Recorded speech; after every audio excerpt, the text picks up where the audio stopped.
தியாகராயநகர் தொகுதி மக்களுக்கும் கழக தோழர்களுக்கும் என் இனிய தமிழ் புத்தாண்டு வாழ்த்துக்கள்.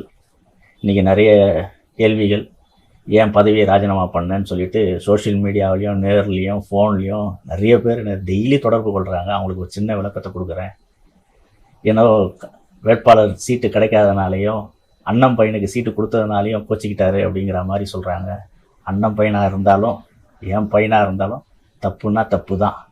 ஏன் சொல்கிறேன்னு சொன்னால், அவருடைய மாநகராட்சி மன்ற உறுப்பினராக இந்த வார்டில் பணியாற்றும் போது அவர் செய்த செயலால் மக்கள் இன்றைக்கி எவ்வளோ துன்பப்பட்டாங்க, துயரப்பட்டாங்கன்னு எனக்கு தான் தெரியும். அந்த மக்கள் என்கிட்ட வந்து சொல்லும்போது, உங்கள் அண்ணன் பையன் தானே, ஏன் நீ சொல்லக்கூடாதாப்பா, நீ செய்யக்கூடாதாப்பான்னு என்கிட்ட பல பேர் வந்து சொல்லியிருக்கிறாங்க. அதையெல்லாம் நான் பொறுத்து அவர்கிட்ட சொல்லி பார்த்தேன். அவர் கேட்கல என் பேச்சை. ஆனால் இருந்தாலும் மக்கள் பணியை நான் செஞ்சேன். இப்படிப்பட்ட வேட்பாளரை தியாகராயநகர் தொகுதி முழுவதும் ஓட்டு கேட்டு நான் மக்களுக்கு துரோகம் செய்ய விரும்பலை.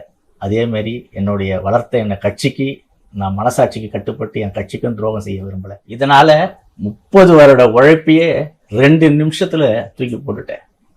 பதவி ஆசையோ வேறு எந்த ஆசையோ இல்லை. மக்கள் நல்லா இருக்கணும், நல்லது நடக்கணுன்றவே ஒரு எண்ணத்தினால தான் நடந்தேன். கண்டிப்பாக நல்லது நடக்கும். நன்றி.